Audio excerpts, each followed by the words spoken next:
Recording is in progress. Well, greetings. This is the regular Board of Trustees meeting of the Hayward Area Shoreline Planning Agency on February 8th, 2024, beginning at 3 p.m. I'm Devin Reef, Principal Planner of the East Bay Regional Park District. Chair Waspy has requested to attend this meeting remotely due to an emergency circumstance related to a contagious illness. It is required that 2 members of the JPA take action to allow the remote attendance for Chair Waspy. A motion is needed. So moved. Second. Thank you. Moved by Councilmember Zermanio, Trustee Zermanio, and seconded by Trustee Andrade. Roll call vote is needed. Francisco Zermanio. See. Andrade. Yes. And Chair Waspy. Yes. Okay, the motion has passed. Thank you. And now we have a roll call. I think, Dennis, at this point, Excuse me, yes. we need to make sure of that Director Waspy, if he has anybody with him in the room Oh, yes. and their relationship. Okay. Is there anyone in your room where you are, Chair Waspy, that No, is there's not. 18 years of age or younger? No, there is not. Okay, fantastic. Then I will now do a roll call, now that we're all here. Trustee Zermanio. Here. And Trustee Andrade, Here. and Chair Waspy. Here. And now I will do a roll call for the prospective HASPA trustees. Rita Duncan, Orlando Sanitary District. Present. And Eric Henshey, Alameda County Mosquito Abatement District. Here. Great, welcome. And I do want to welcome Trustee Andrade as the first meeting officially as our new trustee from Hart. So welcome. No more ball. It's secondary. Excellent. Okay, I'd like to share my agenda on my PowerPoint.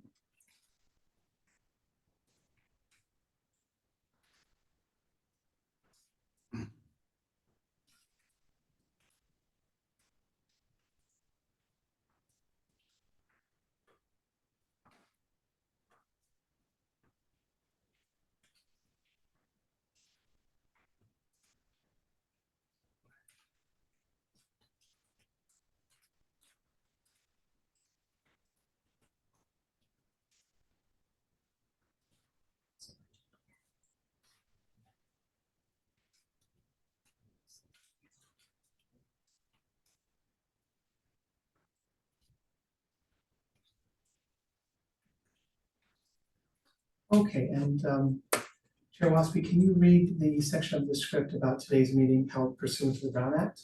Sure. Okay. Thanks for having me back and welcome, Lou. Today's meeting is held pursuant to the Brown Act. Board members and staff are participating in person with one prospective board member. Myself is participating virtually. The public can participate via phone or video conferencing. So we welcome your public comments. Dev, are there any public comments? Has anybody submitted any public comments? Or can you tell people how to do that, please, first? Yes, let me explain how to submit public comments. You either send an email to Amanda Sanders, that's ASNADERS @edparks.org by noon on the day of the meeting, or you participate live via Zoom. And if you'd like to make a live public comment during the meeting, you are able to do this through the virtual meeting platform. And there have been no public comments submitted to me at this time. And there's no one in the Zoom room that has a public comment? Seeing none, or I see none on the board, then we'll move to the regular session. Let me scroll down here. This is item number 1, approval of the December 7th, 2023 meeting minutes. Right, I'm scrolling down. Okay, got it. So you have the December minutes before you, December 7th minutes before you. Are there any additions, corrections, or anything? If hearing none, does anybody want to make a motion to pass the agenda or minutes of the meeting? I'll move. Second. I have a motion and a second. Any further discussion? Hearing none, all in favor signify by saying aye. Aye. Oh, pardon me, do we need to do a roll call when someone's absent like myself? Yes, let me do that, thank you. So Okay. motion to approve was trustee Andrade and seconded by trustee Germano. The roll call is trustee Germano Yes. and trustee Andrade Yes. and chair Waspy. Yes. All right, minutes pass unanimously. We'll move to item number 2, which is the election of the 2024 HASPA chairperson. I don't know if there's been any discussion of this, but I don't know how this works, but we do elect amongst ourselves. So I don't know how anybody wants to do this. It's a pretty tight group. I guess if anybody wants to volunteer to be the chair, we could do that, or do something formally. Devin, do you have any ideas? Well, I did just want to read what's on the screen just to clarify that in the current JPA agreement, there is this section 5A that basically says the trustees elect from themselves the officers necessary. And that the current office that we have is chairperson, and that's the office that Chair Waspy is in. But it's an informal practice of selecting the chairperson at the first meeting of the year. It's not sort of required. So we're sort of doing this out of a formality. Okay. I have no desire to be chairman at this point, but if you, so either yourself or Francisco, I guess, eligible. Do you have any heartburn with continuing this, Dennis? I have none, but as I've said before, I think it's I'll be happy to do it, but I'm willing to share it. I think I like to see it be shared. But I'm happy to do it again. But only 1 year because we need to spread it around. I think it's good for spreading it around. How long have you been chair, Dennis? 1 year. 1 year? Okay. If you want me to step in, by all means, I'll do it. Okay, I'd like to do that. I think it's a good idea. I like spreading it around and giving everybody the opportunity. And I think you'd be an excellent chair. Okay. So I will nominate you. Second. Okay, we have a motion and a second. Any other nominations or, well, I guess we can't. We made our statement. All in favor, say aye. Aye. Aye. No roll call vote on this? Oh yeah, pardon me, roll call vote. Yeah, then please let me take a roll call vote. So trustee Germano See. and trustee Andrade See. and chair Waspy. Yes. Congratulations, Francisco. I don't know. Do you have the agenda before you? Go ahead. Thank you. It's been a pleasure. Yeah, I would like to add, I should have added this, to the motion, but for just logistics sake, let's have the next meeting be the first meeting of your new term. Okay. Yes. Then congratulations are still in order, and we'll move to item number 3, the City of Hayward project updates. Yes, this is an item for the City of Hayward staff who we have on the line. So I'd like to welcome Elizabeth Blanton. I believe you're senior planner with the City of Hayward. Correct. Hi, everyone. First, just want to make sure, since I'm also participating virtually, can everybody hear me okay? Yeah. Okay, great.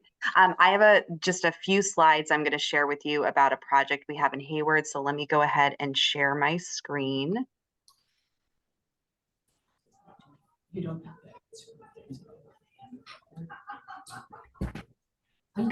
Make this full screen. Okay, is everybody looking at a PowerPoint presentation? Yes. Okay. Well, again, hi, everyone. I'm Elizabeth Blanton. I'm a senior planner with the City of Hayward. I work with Taylor.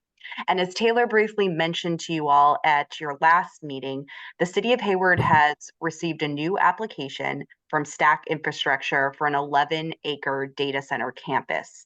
Now, I'll say this project is currently at the very beginning of the planning process, so it's likely to evolve over the coming months. But given the board's interest in it, I'm just going to provide you with some high-level details about the project and then open it up for any questions or feedback that you might have. So here on the slide, we can see that the project is located just south of Highway 92 on Eden Landing Road.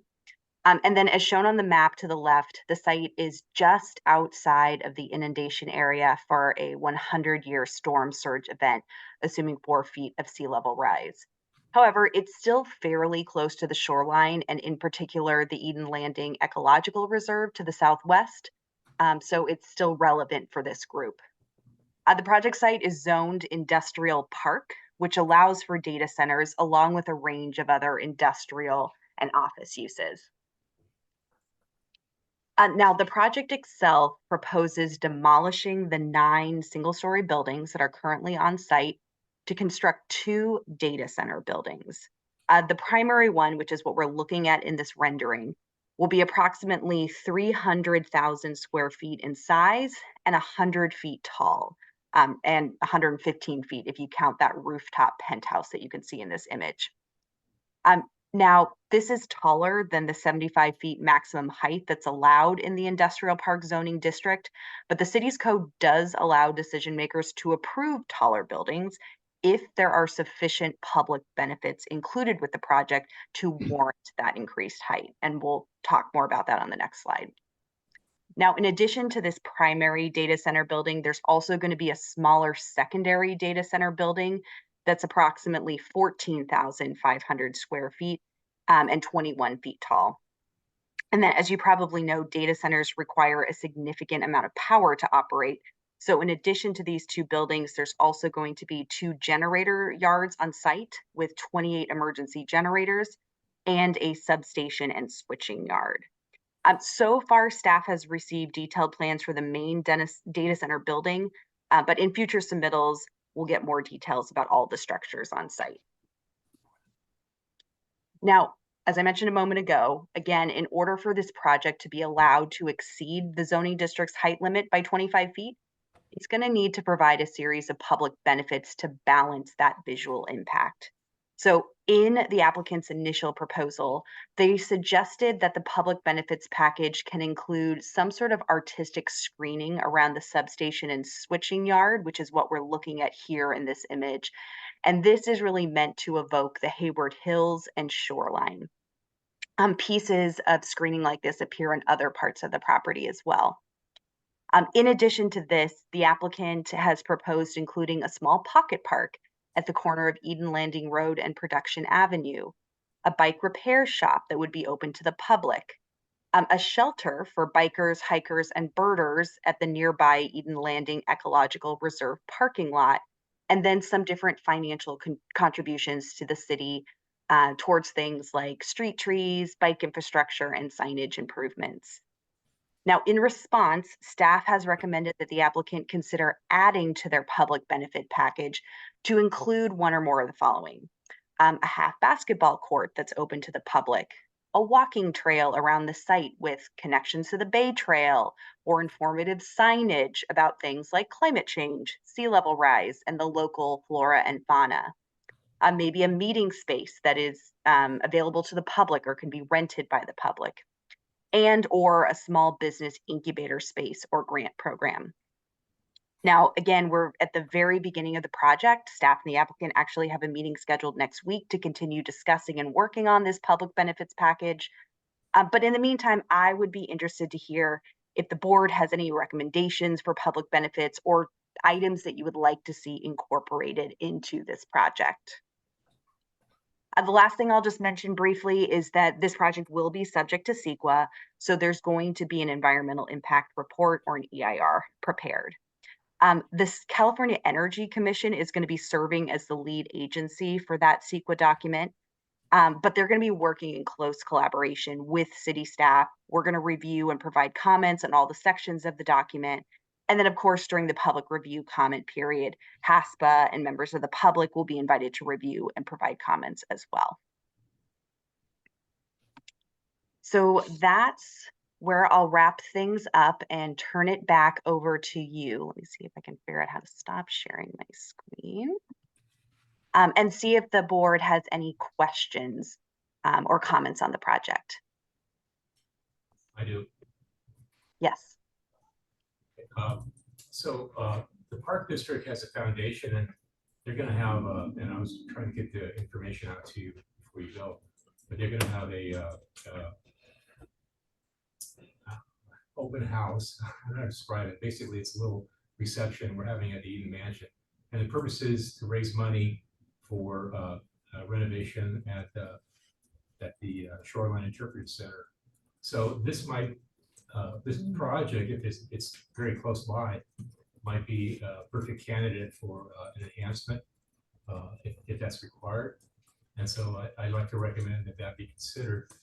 Staff could talk about, well, we could put together a package as to what enhancements would be and projected cost, but that might be a good fit with this, you know, this trade-off, or what do I call it, this The public benefits. and I just want to recommend, and that could work with the foundation too, because the foundation is a nonprofit, you know, has tax benefits as well. So that might work out. That's my Okay, great.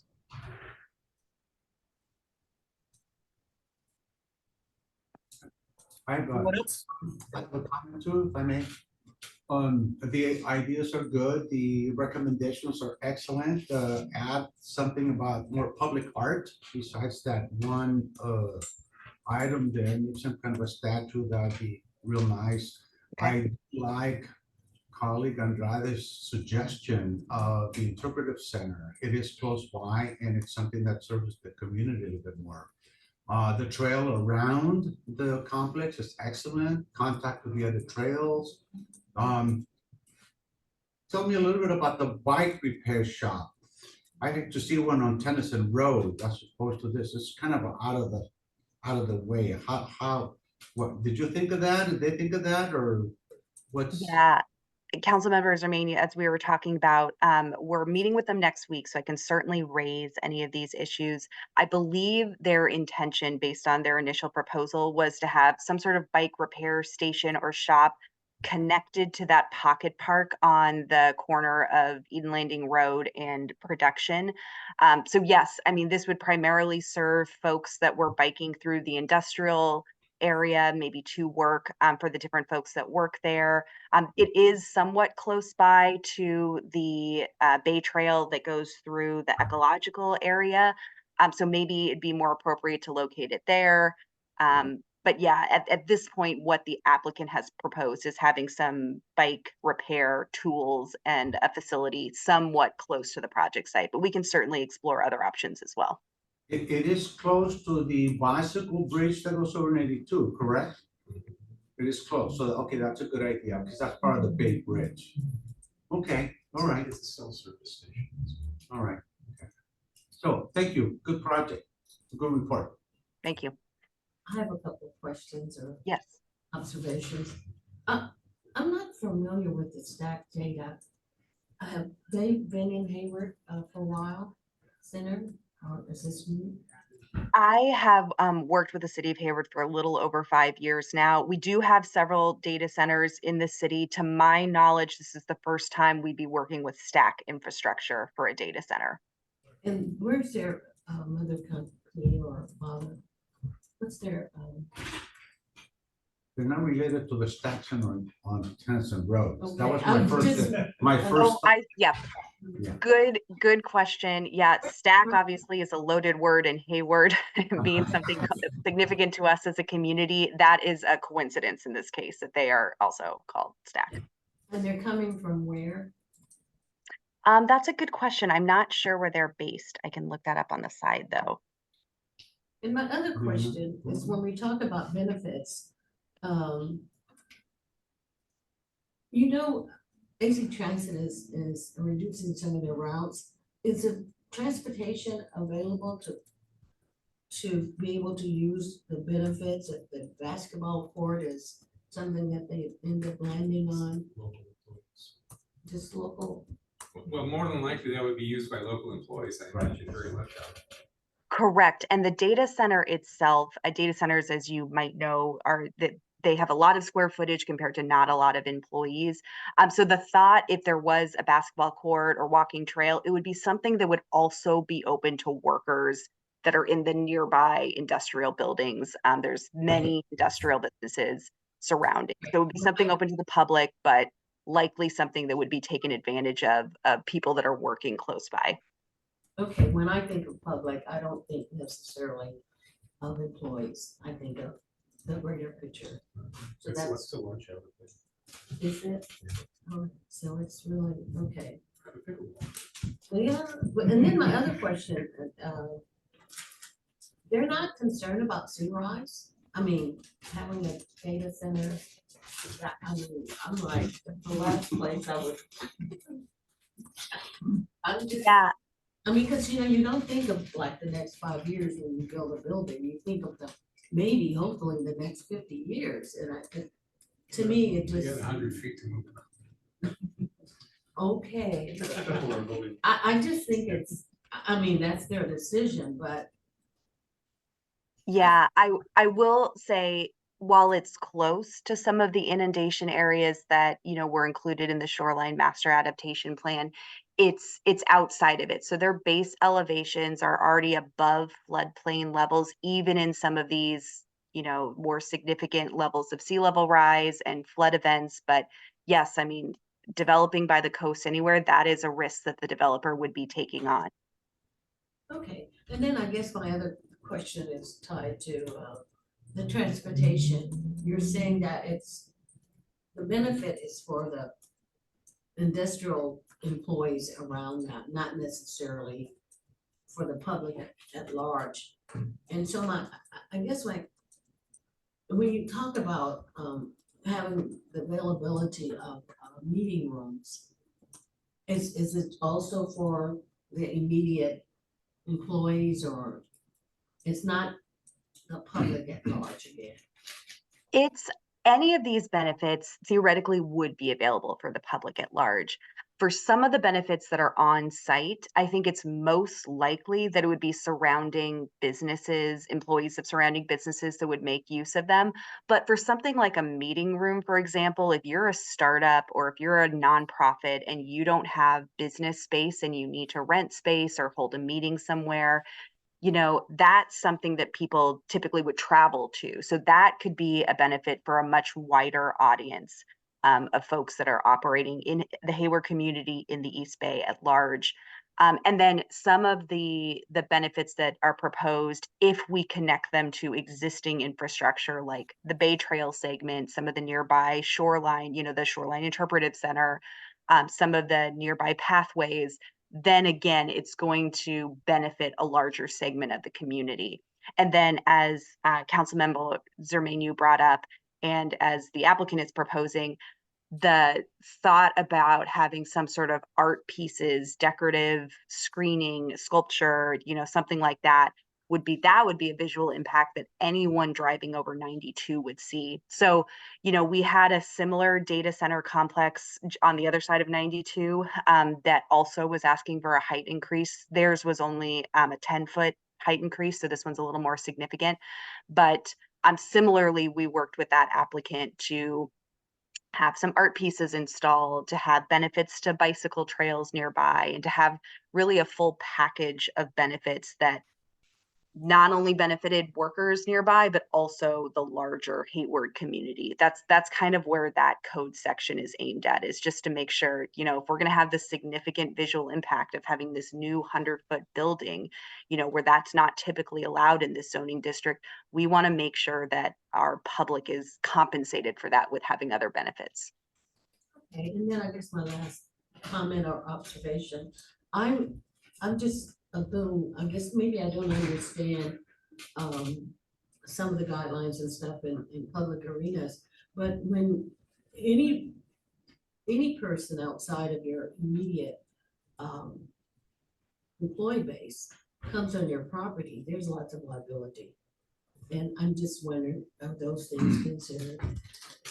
You know, when you say it's open to the employees of the other business in the industrial area, it's always that liability. Just from my past experience, it's something that you're always careful of for the people. Yeah, and I'm sure that's a concern that the applicant will have as well. We will likely have many conversations with the applicant, kind of deciding who has maintenance responsibility, who has ownership over some of these components. Particularly liability about human, you know, I'm sorry. But it's done quite a bit. I mean, know, it's done in private land with open public. And it's done in San Francisco, it's quite a bit of it. And I understand, in It's where I come from, corporate America, you still entertain that liability. Mhm. But it's, again, it's education for me. As I said, I don't know the public arena, but in the hybrid, I can say that.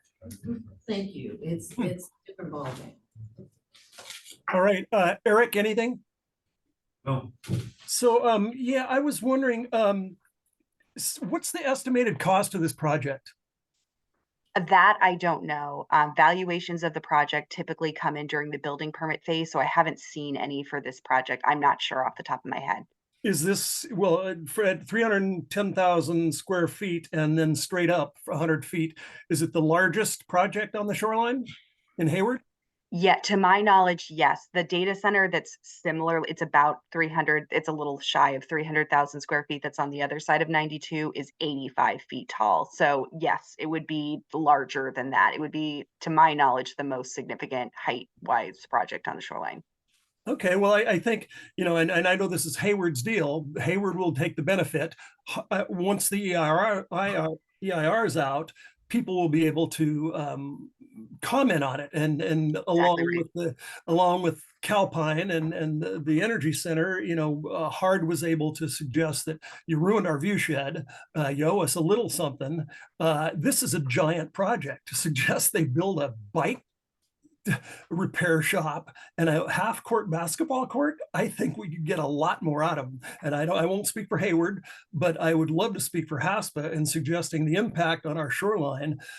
We should ask for a lot more. I mean, I think Lou and Francisco's right. The Hard Foundation is seeking, we're trying to fix the Hayward Shoreline Interpretive Center. I might add, the only nice thing you see when you come from anywhere to Hayward on the bridge, you see industrial stuff, and then you see a nice interpretive center. I would maintain that that's probably the nicest thing you'll see coming into Hayward, and I think we ought to promote that type of stuff. To have suggest they could in a couple $100,000 to the Hayward Shoreline Interpretive Center rebuild, I think would be great. I think enhancing the Bay Trail would be really great. I'm talking about from us, HASPA, just HASPA, because we represent the shoreline and the Bay Trail. I like the art portion. I like the quote that it says it evokes it. The proposed art piece evokes the view of the Hayward Hills. Well, of course, you got to evoke it because you just blocked it with a 100-foot building. I mean, view shed means a lot, and I think we got to really, really impress upon people that this is a beautiful shoreline. We like our shoreline. Other cities promote their shorelines and do nice things on their shorelines. They don't put 100-foot buildings on the shorelines, which block view sheds. I really think we should go for, deal with view shed, what the noise is going to be. Probably nothing, but and what's the impact on wildlife when you put a 100-foot building, which I'm sure is going to have lots of lights on it and everything else. You probably have to signal aircraft at that point, wouldn't you? With a big building like that. So I hope we can, at least as HASPA, I would encourage Hayward, go for more. Gee, many Christmas, a bike repair station and a half-court basketball court. I'd go for more. Yeah, I'll comment quickly. In my experience, this is very typical. The developer kind of comes in with their first pitch, and then Hayward, we talk to HASPA, we talk to Hard, we talk to our community, we talk to our decision makers, we get our wish list, and then you kind of work until you get to a point that everybody agrees on. At the end of the day, the Planning Commission does not need to approve this. This is something extra that they're asking for, this additional height. So it is something that we have discretion over, and it's up to the Planning Commission to decide, are the public benefits sufficient to warrant this additional visual impact above what the standards allow by right? So it's certainly something we'll be negotiating over. Again, that's why it's really helpful for me to hear from your various perspectives what you think would be good public benefits, as kind of the safekeepers of this area. And then we'll continue to work with the applicant. We'll also be taking this project to a work session with the Planning Commission the ultimate decision makers unless it's appealed, so they can also give feedback directly to the applicant. All right, thank you. Any comments from the public? Any comments for any board members or anybody else? Hearing none, thank you very much for your report. Thank you. I appreciate the opportunity to stop by today. Great. Chair Washby, can I just Yep. mention for those people that are on Zoom and as an attendee, if you do have a comment that you would like to do, please just raise your hand. There's a toolbar along the bottom of your window, and you should be able to click the little hand button, and then I'll see that you want to make a comment. Thank you. Excellent, thank you. All right, if there's nothing further, we'll move to item number 4, the JPA agreement update. Devin.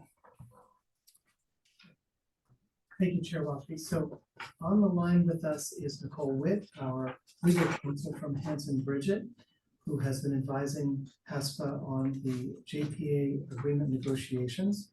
I just want to read a few details from the staff report for anyone who didn't have a chance to read it. So at the December 7th, 2023 meeting, the last HASPA Board of Trustees meeting, staff presented and the trustees discussed provisions for a new joint powers authority agreement. Trustees and prospective trustees raised concerns about weighted voting, among other issues, concerns which were addressed by the legal counsel in the final draft of the JPA agreement. This final draft was circulated to the Technical Advisory Committee in early January for their review and comment. And the current version of the draft JPA agreement also addresses comments that had come in over the last 6 or so months from all of the council offices, from all 5 of the trustees, or the 3 trustees and the 2 prospective trustees. After a few weeks of review, council offices of the trustees and prospective trustees have provided further comments on the JPA agreement. And the remaining substantial comments from the legal counsel still remain. There were some non-substantial items that we could easily agree to about definitions and things like that. But there still remain a few substantial items that have yet to be negotiated satisfactorily. And that really has to do with weighted voting of the members, when specifically weighted voting would be used. We have heard suggestions that there be a requirement for a supermajority vote for any actions that adopt a budget, let's say an annual budget for HASPA, or the adoption of an increase in membership dues.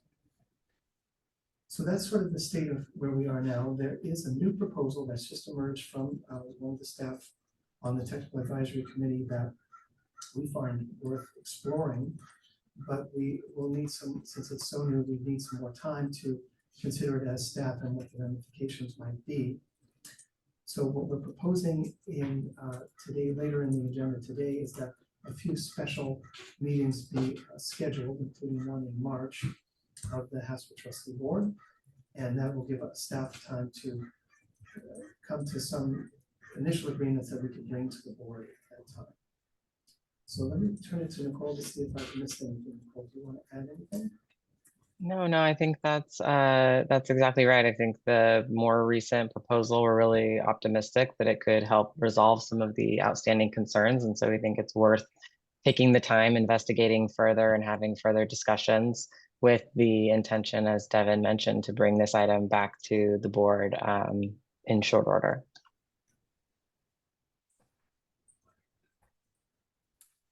Great. Devin, were you going to describe the new thing that was going to make it better, or is that premature? Yeah, let me describe it just generally. What we have been working on for the last 8 or 9 months has been the idea of 3 tiers of membership based on operating budget. And that's to allow for more agencies to join HASPA in the future. We're trying to make HASPA an agency that will last for 20, 30 years in the future. So with those 3 tiers come membership dues. And one of the ideas is that perhaps certain agencies, if they're interested, could join at a different tier, a higher tier, if they contribute the amount of dues that that tier is expected to pay. And that would give, in this situation, tier 3 agencies are the largest agencies. So that's East Bay Regional Park District and the city of Hayward. We have the largest operating budgets. So if another member were to contribute the same amount of membership dues as any other tier 3 agency, then we would effectively have 3 tier 3 agencies. And the weighted voting could be adjusted and might actually be unnecessary at that point. Some of this discussion about supermajorities has to do with, should decisions be made with 2 or 3 of the 5 member agencies? And so we think that this possibility that members could join at a higher membership than their operating budgets allow typically is worth exploring. You mentioned the new plan. What is the new plan? Can you talk about the new plan? Well, I guess what I meant to say is this new provision, this Okay. new idea that membership could be actually purchased. That's the new. That's this new idea that we need time to explore. Okay, got it. All right. Can you explain weight voting? I don't like weight voting. I like majority vote because we live in a democracy and everything, everywhere I go, it's 50 plus 1.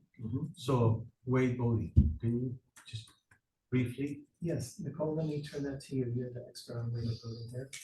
Sure. The proposal that we currently have in the draft, which is what we brought back to you all some months ago, is this concept that the member agencies would be broken up into 3 tiers.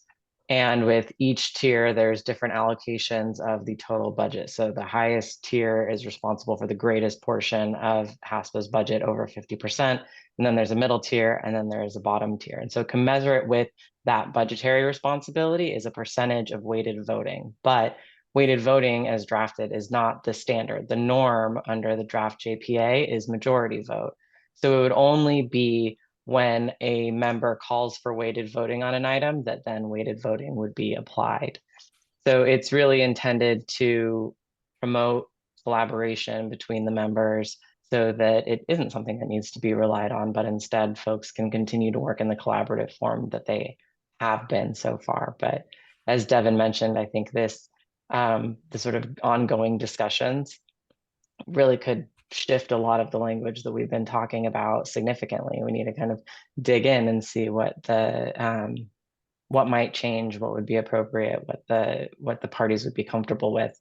But I think it's promising because it would likely help resolve a lot of these outstanding concerns that folks have.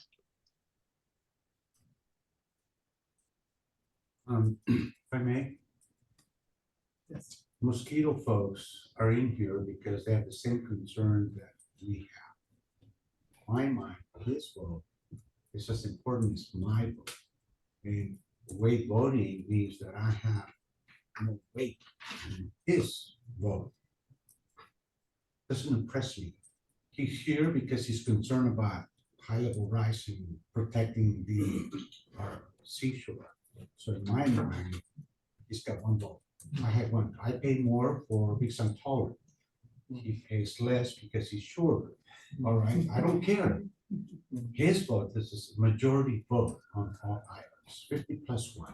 That's my simple answer to this.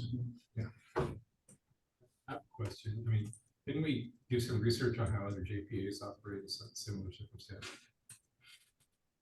Yes, Nicole, you can fill me in, but I understand that weighted voting is in the JPA constitutions or agreements, for example, of used to be discharges authority, but that it's rarely invoked. And that's sort of the model that we're following, at least we followed so far. That it's there if needed, but it's not the standard. It really is intended to get at this concept of the fundamental fairness of having certain agencies bearing a significant proportion of the cost of the agency as you're looking at sort of an expanded agency going forward. The larger agencies are taking on the responsibility for managing those costs that aren't recoverable, as well as the actual costs of the work that you all want to do, which could arguably expand considerably based on the types of activities that HASPA wants to engage in as it continues to move forward as a leader in this area. And so it's ensuring that the agencies that have that additional responsibility for the financial obligations of HASPA also have more of a say in making some of those critical decisions, or the opportunity, frankly, to have more of a say. But as Devin mentioned, I think one of our clients that has weighted voting and has had it for many, many decades has never implemented it. And that's because it really does serve, kind of counter purpose. It incentivizes this collaboration because folks don't want to rely on that tool. They want to reach collaborative decisions. It did not work when I was leading the union at Triple College because we had full-time members who paid more than an adjunct faculty member. So the adjunct faculty member wanted to vote. The full-time member said, well, you can't give him a vote because you only pay half the dues. I said, but his vote, her vote is just as important as my vote. So we tried it for 3 months and then we scrapped it because it did not work. The adjunct faculty felt like second-class citizens. And they're faculty, just like I was. So they felt it was not fair. I want him to feel that his vote is just as important as mine, although I give more money. And that's what's important. That's where we go to majority vote. You want your vote to be as good as mine, right? Well, certainly. Yeah. But I can see where there's times where if you're putting in far more money than we are, and you want to push project that we don't particularly want, you might want to think, well, maybe we're paying more for it, so we're willing to do it. Well, you're gonna lose because you're gonna be a minority. So the rest of the people. I agree, and that's worrisome because we might not be able to afford what you want to buy. That makes sense. You've got a big project out there. Oh, so I may want to buy something that's really expensive, then you're gonna have to convince me that that's not logical, which then he'll say, hey, we have fiduciary responsibilities. We can't go out there and spend $10 million or something if we don't have the money. So it's kind of like logical. Oh, yeah. Or you can hit me behind or whatever. So that would work, but I see your point. But I do appreciate the fact we could all be one vote for managerial type of jobs, but when it comes to fundraising projects, capital projects, we're small, like you said, we're small, but Right. thing, we don't want to go out. Okay. Well, as our attorney says, we may never get there because we do have grants. We're gonna go out for grants, so we may never get to that rate voting. I suppose, as she mentioned, it's been there for many years. It's not having you. So I suppose we keep it in reserves, but I don't like it. Well, I thought, I'm sorry. I thought that has used it. 'Cause I know there was when we were developing the JPA, there was a lot, it took like maybe 2.5 years to get an agreement because of all of it, and, I don't know, I don't have a vote on this, but I kind of agree with where, Francisco's coming from. Particularly if you're gonna, the weighted vote, it's gonna be used to dictate whatever amount of little money or loan will be, on the hook for. But as you said, then it would probably be my responsibility of the person, whoever's the trustee, for more longer to convince you otherwise. So, well, in Discussion. but I agree with you. Well, Hard's interest is that, we're the third largest property owner out there, and we're, I think, just a little short of Hayward's. I think Hayward's second, and we're a little bit short of Hayward's. We're not short, we're tall. And so, we want to protect, our interest in it. If there was a big grant or whatever the deal was that it's coordinated, and we'd be at the table, I guess. So we were, the tier system, I think, is response to our request that, hey, we would increase our, the amount that's paid. We'd be willing to increase that annually for a third vote, and that was our staff to staff communication. But I mean, the thing about it is, I think this thing kind of started when, someone gets a grant and then nothing, and there should be cooperation between agencies, and there wasn't a cooperation that you would expect, and I think that's sort of what kind of set it off, and that's going to be the future of how we operate. And I was even going to add, we should have a policy that, any grant that someone gets, they should always look to see if another agency could qualify for that grant and work jointly, So that's where we're coming from. We want to be at the table when there is money out there and when there's a planning, because there's no difference between when you look at it as a bird looks at it. There's no difference between Hayward land, parkland, and Hayward land, hard land, and East Bay land. So and when it comes to like planning for those kind of features or mitigations, we want to be at the table. So that's why we're willing to pay our dues higher. So I don't know. I mean, if you want, I think we should. Personally, I'd like to see the proposal come back in March, and we could look at it as a formal proposal. We could have a chance to look at it first and think it over as to what those impacts are and what your concerns are as well. So that's what the issues were. Did I state that right?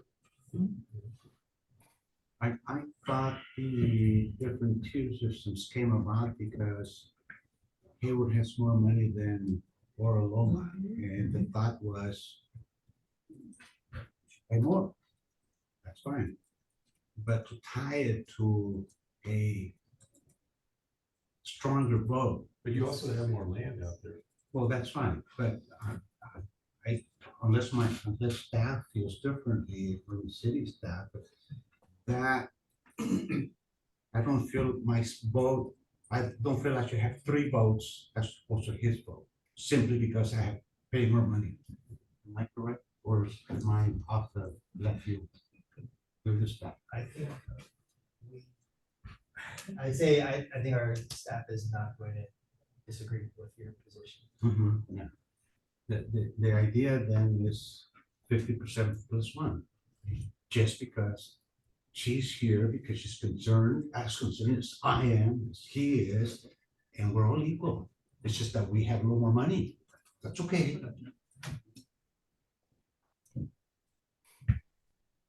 We only get 1 vote. Tell me, for the council, for the election, doesn't matter how much money you have. And you can't. I wouldn't have minded you voted for me for chair. Okay. Anyway. But I like your suggestion too. Let us see let's see what it looks like. Because we're pontificating about something that we don't know what's gonna be before To us. study a little bit more. I'd like to talk with staff about, 1 vote, which is what we have now, right? Yeah. Let's see how we continue, how that would work. So he would have 1 vote, and I would have 3, and you would have 3. Is that what the thought is? Well, it would be the 3 largest members. If the way this tier thing works, the 3 largest members would Have 3 votes. 3 votes. Well, whatever the weighting would be, basically they would carry the day if the 3 agree. And the idea would be that the land, sort of, because it's just by the impact of the land, there's so much. I think we're just a few acres short of what Hayward has, or something.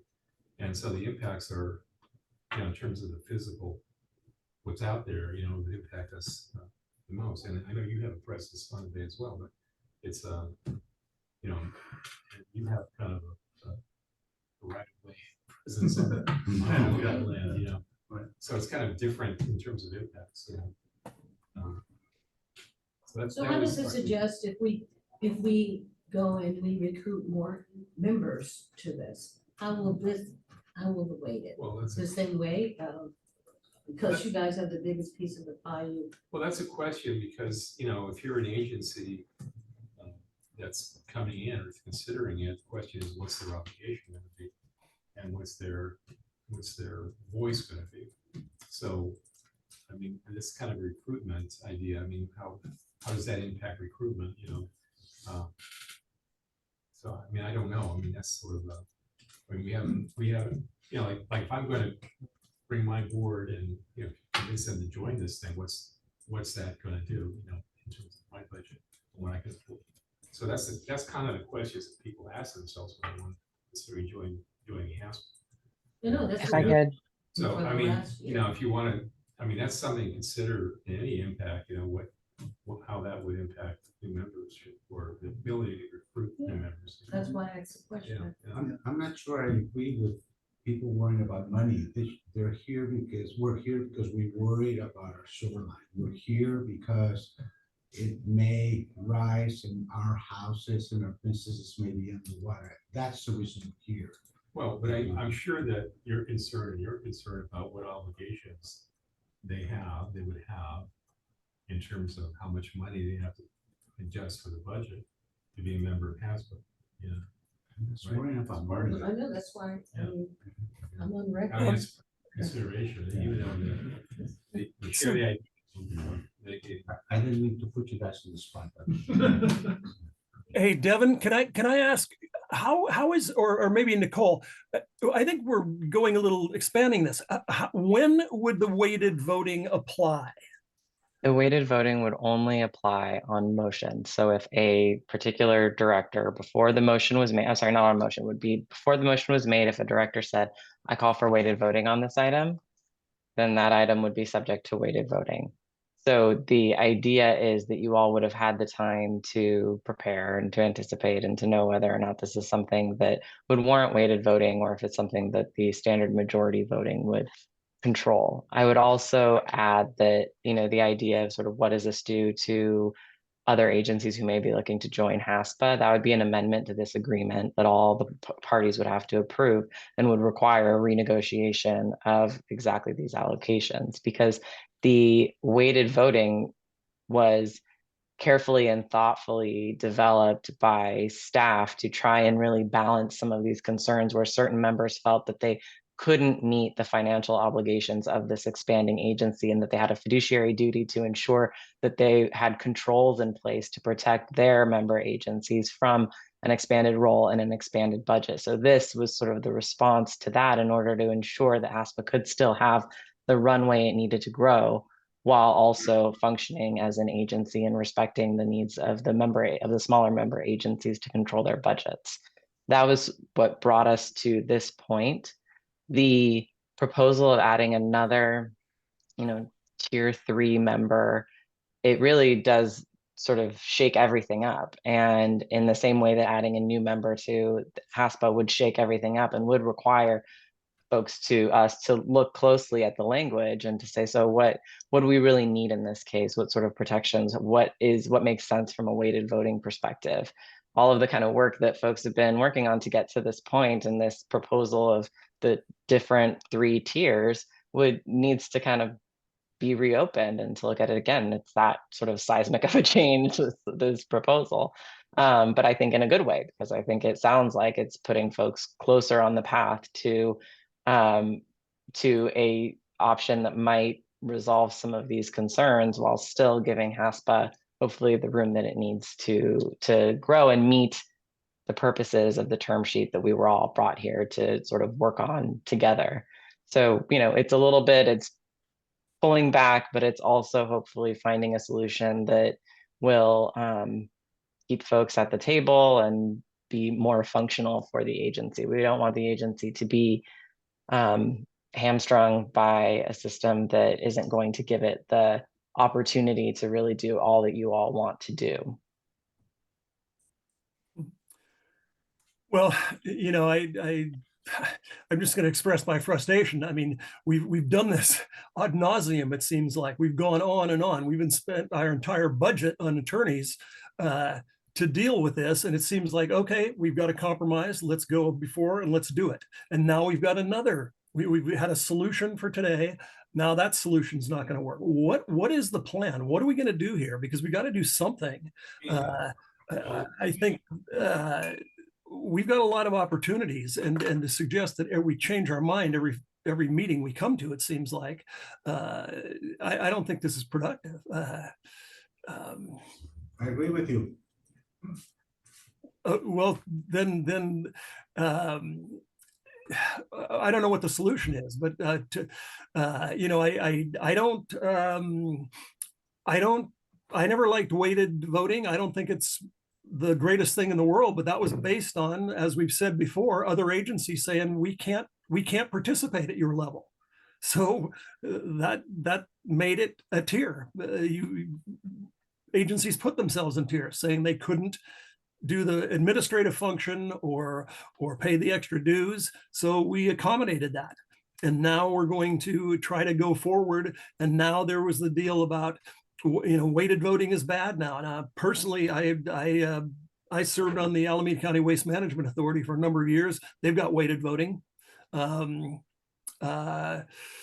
know, I think people do that based on numbers of reasons, but we had a proposal. Now what do we do? Are we is the goal here to say, go back to the, somebody go figure something else out till the next meeting or the next meeting or the next meeting, and we'll continue to not have a budget, and we'll continue to not be able to do the things we want to do in this organization. Can I try my hand at a motion? But you have a question. I wanted to ask, because I don't feel like it's being, this weighted voting being portrayed particularly well, because it's Hard who stepped up and brought in the supermajority thing, and I'd like to explain why we brought that up. It was our director, Andrade, who mentioned it at our last meeting. It's something that we teased out a little bit more, and I want to present it because I'd like to hear from Nicole, why is our proposal not working? I feel that it's eminently fair as the proposal. And the idea is, because it's quite concerning, because as it was just said, the weighted voting can be done before motion. So any one of the voting members can just say, I want a weighted vote. Okay, now all of a sudden it's been invoked and they can just go. But if the weights are already kind of pre-weighted in towards the larger agency's direction, what's the point of there's no reason not to use weighted voting. And so our proposal was that there should be some sort of pushback, some sort of pressure on this, you know, something that's just gonna make it a fait accompli kind of a situation, that there should be some sort of pressure, some sort of higher requirement that you should be able to necessarily be part of your calculus so that you have to get over that higher hump in using weighted voting. And so we just said that it should just be effectively 70%, which basically is the way that we weight things so far, is having three of 5 votes coming into the, because if you just go 50 plus 1, that's usually easily done with East Bay Regional and the city of Hayward. So if somebody invokes a supermajority because of whatever reason, then you need to get 3 votes. And it's like, that just seems particularly fair. So I don't understand the concern, and I'd like to hear from Nicole. Why not use the supermajority? Is it just too high a bar? So I will start out by saying I'm certainly not the decision maker here, so I can advise on the risks and the implications of this, and so that's what I'm going to do. But the way to think about it, I think, is that this is an issue of fairness. And so if you have 2 members who carry 50%, more than 50% of the budgetary responsibility and all of the responsibility for the administrative work of these agencies, that there isn't sort of a commensurate opportunity for them to control or manage that fiscal obligation that they've agreed to if they don't have sort of this weighted voting structure when it's needed and when it's called upon. So a supermajority without, I think, what's sort of been teased out a little bit today, of having the higher, more members in that higher tier or more members participating at a higher level, it doesn't meet that fairness requirement. It doesn't give these agencies that have taken on the administrative responsibility and the majority of the budgetary obligation the opportunity to backstop that. One quick question, Nicole, if I may. Mhm. Is supermajority different than a 50 plus one vote? Is supermajority different from a, yes, a 51 is majority vote. And supermajority in this case, I think would be 3 members of the board. So at the moment, there are 3 of us, so so majority will be 2. Right, but if you have a 5-member board, which is what we're sort of angling towards with the new draft JPA, with a 5-member board, you need 3 members to approve most actions. If weighted voting were applied, then instead of just relying on the number of members, you would calculate the percentage of each member's vote. So for the 2 largest agencies, their votes are each, I think, 26%. And so you're calculating then to see if you get to that 50% threshold. What I think is being discussed now is instead of having that a 50% threshold, we're making that an even higher threshold so that you would need a greater number of agencies to pass any weighted voting motion. So at the moment, we have 3 people who would vote for a JPA. That is correct? Right? Yes. Hart, Hayward, and David, right? Mm, 3 people who would vote. That's the voting. That at the moment. Yes, Later on, we could have 5. yes. Okay, 6, 7, or 8. All right. Okay. So let me see if this motion works. So I move that we approve the proposal as proposed by Hart with a 50% plus with a 51% majority. If I could, I'm Yes. sorry to interrupt. Something missing I- there, right? No, I think it might just be a little bit premature for a motion because I think we still need to look and understand what the parties are looking to agree to here. I don't know that we have a real understanding of that yet. And I think what I would be hopeful for if the board desires it, I think that staff could continue to work and try and flesh out this proposal on a shorter timeline with the hope of bringing something back that has consensus from staff's perspective. That may not be the case, that may not be the outcome, but that would be the goal. But I think it's maybe a little bit too premature to introduce a motion, if I might. Sure. It's an informational item also. What? It's an informational item. We don't have the ability to make a motion. It hasn't been posted on the agenda. Oh, okay, all right. I just want. But I agree with you. I like the idea. Let's ask the question and see how that would work out here. Is there any discussion on that? So maybe can you take this pseudo motion and see if that would work? Whether weight voting is part of it or would be included, I'd rather it should not, but as our attorney says, it's there if it's ever used and it may not ever be used. Okay, so work with that. And maybe at the next meeting, we can put this baby to bed. In the event would be a meeting would be in March. Right. Yes, we will decide on March meeting date. Shortly. Eric had a comment. I would like to better understand Mr. Mendo's Pseudo motion. pseudo motion. You said that basically a 51% Majority. would pass a vote could carry with 51%. What we're looking at right now is 52% if each, right? If we've got the 2 largest agencies have 26%. So Well, so perhaps instead of a number, simply majority. okay, You're so talking about a numerical majority of members, and you're talking about weighted voting. Yeah. The Right. budget. You're speaking so weight voting. okay, so what you're suggesting is a minimum 3 out of 5. Is that I'm right? suggesting majority. Majority vote, whether it's 52 or 53 or whatever, but majority. So in our case, it would be 2 out of 1. 2 would vote yes, and maybe he would vote no. but it would pass. If there were 5 of us, then it would Three be and 3 to 2. Is that more or less what I gather from what I received from you? Majority vote?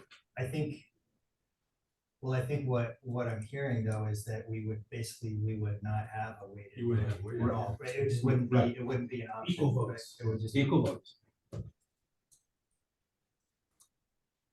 I don't think we evaluated that as it wasn't currently on the table. I think we looked at Hart's proposal about making the weighted voting a super majority. Yes, I think this item needs more work. It needs more discussion at a staff level. I'm trying to do away with the way voting and leave it out in left field. And if it's ever needed 10 years from now, then it may be there.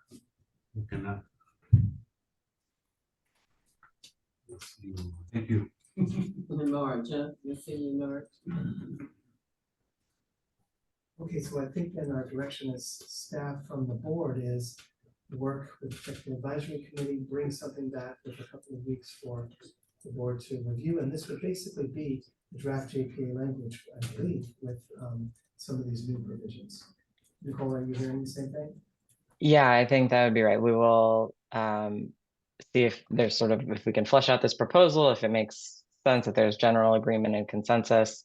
But I think the intent, at least at this point, would be to bring something back to present to the trustees so that you can kind of see the full package and see the language, and we can start moving forward. And not tie it into numbers, right? Tie it into majority. They're not hearing you. Tie it into majority. We will definitely. Okay. We're gonna look at. They're not hearing you, Francis. I'm I sorry. put them on the spot today. Poor guys. Okay, well, perhaps then with that direction, we can move on to actually picking the dates. Yep. for special meetings. That's all right. So yeah, item number 5 is picking the new date. We have a couple dates before us. Dennis, 1 second, I realize we didn't ask the public if there's any public comments on item number 4 having to do with the JPA negotiations. Good point. I saw no any hands in the audience or anybody want to speak. Seeing none, let's move to item number 5. So we have to have some special meetings to discuss these kind of things. The proposal is to add a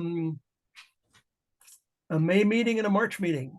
And the options are March 14th and 21st. Well, let's hash it out. I can't make it the 14th, but I could make it the 21st. Can anybody else have any, does anybody else plan that far ahead? I'm good with the 21st. 21st is good. First is good. Yeah. Okay, so we'll meet on March 21st. Same time, 3 o'clock, same venue, I assume. Is that acceptable? That's fine. Thank you, Brian. How about meeting in April too, so we can get going on some projects? Yes, we do have an April meeting already regularly scheduled. It's April 11th. Okay. Right, and then so now, and there's another one for in May. Does everybody have their calendars for May, either May 9th or May 16th? No, excuse me, May 2nd or May 9th.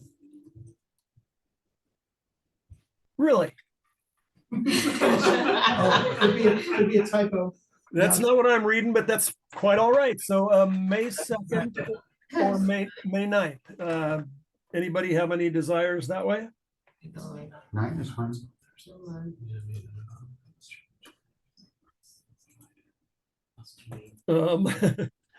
Yes. Yes. So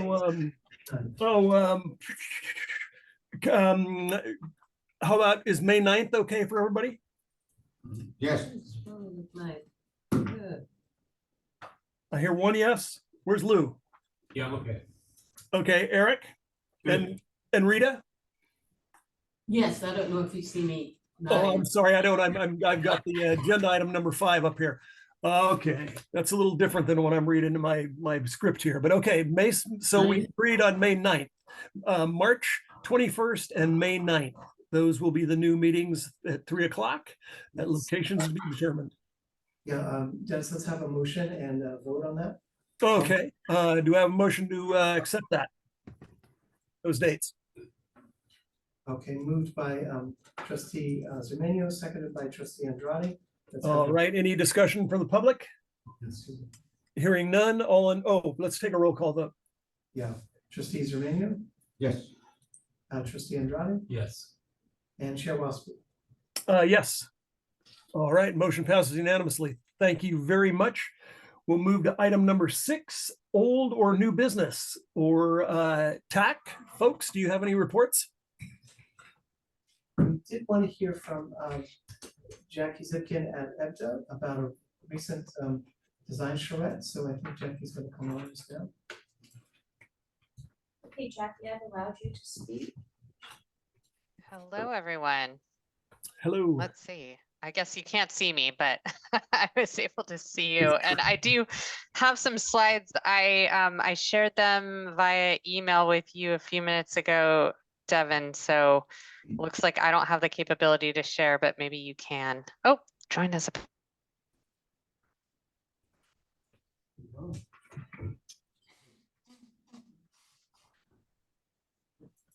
Aha, here we go.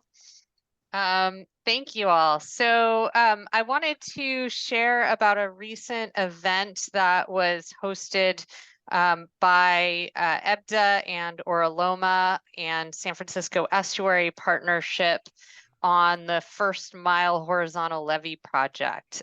This is a project, as you may recall, that, thanks, Amanda, I'll share shortly. This is a project that is called out in the master plan for a horizontal levee, which is basically a multi-benefit feature that would provide flood protection, habitat benefit, and water quality improvement that would be located at the Oraloma Marsh. And it's been a great partnership so far as we've developed the concept among the HASPA agencies. And we held what we called a design charrette a few weeks ago that was intended to get stakeholder feedback on the design to date and talk about priorities for the design as it moves forward. So we are currently completing the 30% design under an existing grant from US EPA Region 9. And we have been awarded or are in the process of being awarded a new grant that will take us through final design and the CEQA process. And so this seemed like a good juncture to kind of reflect on where we are and where we're headed.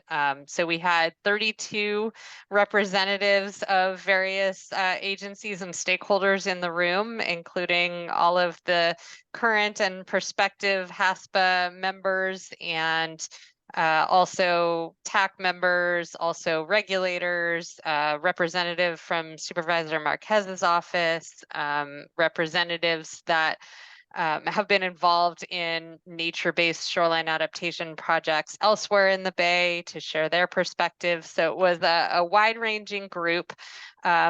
And what I wanted to report is that it was very successful in generating ideas, both for the project and for HASPA moving forward. There was a lot of engagement and enthusiasm. I think we really, through the event, gained champions from a lot of different stakeholder organizations for moving that project and the rest of the master plan forward toward implementation. And we do have challenges to grapple with in terms of, trade-offs among the different benefits and getting permits for the project. But we're building a strong coalition to see it forward. So Devin had also asked me to share a couple of examples of some artistic renderings that we are working on for this project. So let me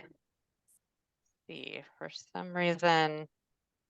Okay, hold on just a moment. It looks like when I one second.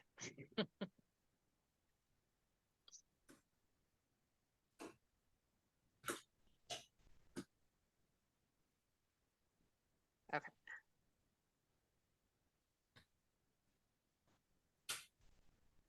We can see it now. Excellent. Okay, thanks for your patience. So I'm just going to share 2 slides that are just examples of work in progress.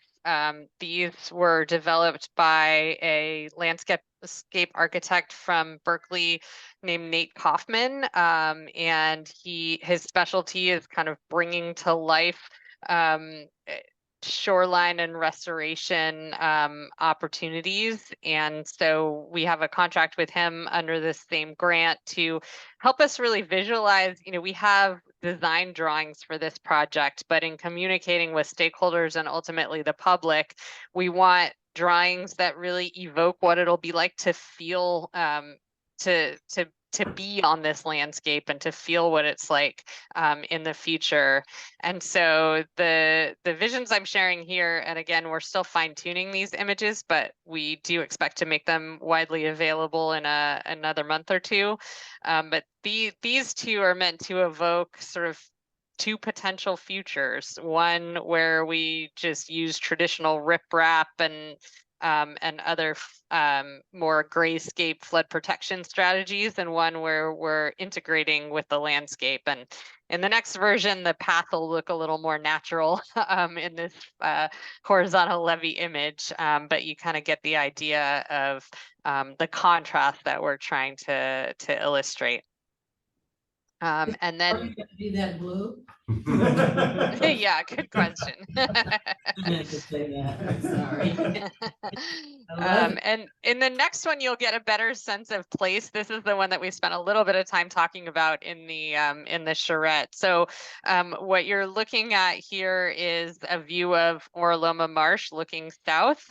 So to your left is the San Lorenzo Community Park and the railroad corridor, and to your right is Orloma Marsh. And this is one potential vision of what this natural feature could look like. Again, we're going to make the path a little more realistic in the next version of this image. But what we spent a little bit of time talking about at the charrette is the idea of this bridge to provide public access and connectivity between the community and specifically the community park and this stretch of shoreline that currently doesn't have public access.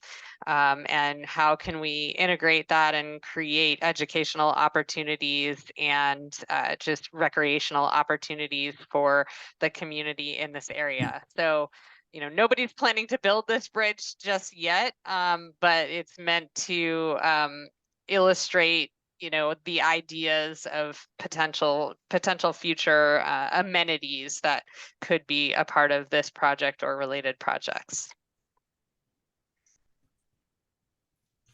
So unless there are any specific questions or comments, I can stop sharing here, and thanks for your time. Comments, Jackie, you guys? Just want to say the bridge is a great idea. I've kind of dreamed about having something there for a long time, but it would open up access to a lot of things, and it's kind of limited. It's kind of difficult to get the shoreline unless you're driving. Yes, So this would make it a lot easier. make sure you can get your bike on it. Yeah, connectivity to bikeways, to public transport. Those are all things that we're starting to think about. Yeah, thanks, Jackie. That's great vision, and I'm glad you guys are working on that. It's such a challenge and such a nice result too, by the way. Thanks. Any other comments on that? Then we should probably move to this other computer I'm using to have my agenda packet on. It continues to go away.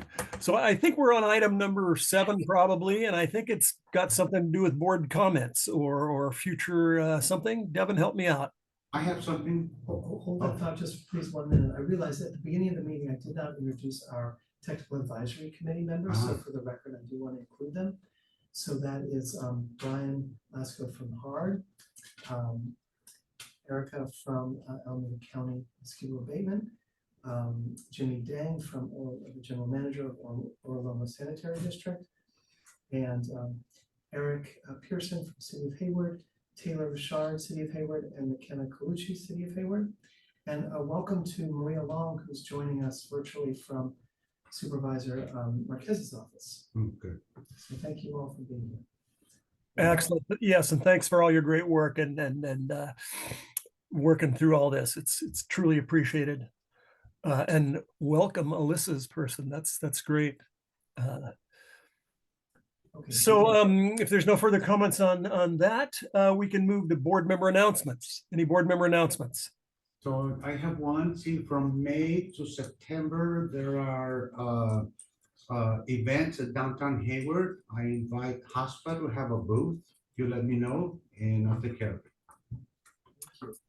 Excellent. Thank you. That was very successful last year, Francisco. Thank you very, very much. I think we really got our message out there, and it was a whole lot of fun for all of the folks that were down there and spent some time in the booth. It's a great event, great number of events. Eric Pearson has a similar announcement. Yes, I apologize, I didn't speak up during TAC comments, but City of Hayward is hosting its Earth Day fair we have on Saturday, April 20th. It'll be our regular litter pickup event in the morning, followed by an Earth Day fair. And we're gonna have a bunch of different nonprofits and kind of environmentally related organizations there with tables.